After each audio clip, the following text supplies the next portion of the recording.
बिस्मिल्लाहि वस्सलामु अला रसूलिल्लाह। एक सवाल है हमारे दारुल इफ्ता में ये आ रहा है कि शाबान के महीने की क्या फजीलत है, अज़मत है, और नबी करीम अलैहिस्सलाम इसमें कितने रोज़े रखा करते थे। तो इस हवाले से जामिउ सगीर की एक हदीस मुबारक है। नबी पाक अलैहिस्सलाम ने इरशाद फरमाया कि शाबान शहरी, यानी शाबान मेरा महीना है और रमज़ान अल्लाह रब्बुल इज़्ज़त का महीना है। एक रिवायत में ये आता है कि रजब अल्लाह रब्बुल इज़्ज़त का महीना है, शाबान मेरा महीना है और रमज़ान मेरी उम्मत का महीना है।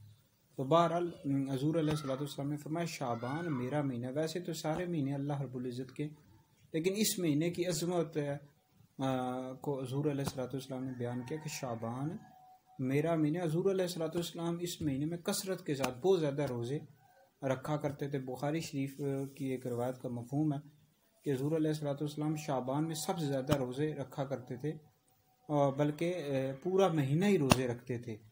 तो इसके तहत मुहद्दिसीन ने लिखा है कि हज़ूर अलैहिस्सलाम अक्सर दिन रोज़े रखते थे, यानी यहाँ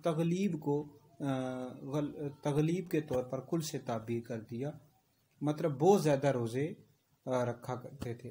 तो बहरहाल मुहद्दिसीन ने लिखा है कि अगर किसी बंदे के अंदर क़ुव्वत हो, हिम्मत हो, तो रोज़े रखे, लेकिन अगर किसी बंदे के अंदर क़ुव्वत नहीं या कमज़ोरी हो जाने का ख़दशा है तो फिर ना रखे, क्योंकि अगर रमज़ान शरीफ आने वाला है तो उसमें फिर कमज़ोरी हो जाएगी, क्योंकि रमज़ान के रोज़े रखना फ़र्ज़ है और ये नफल हैं।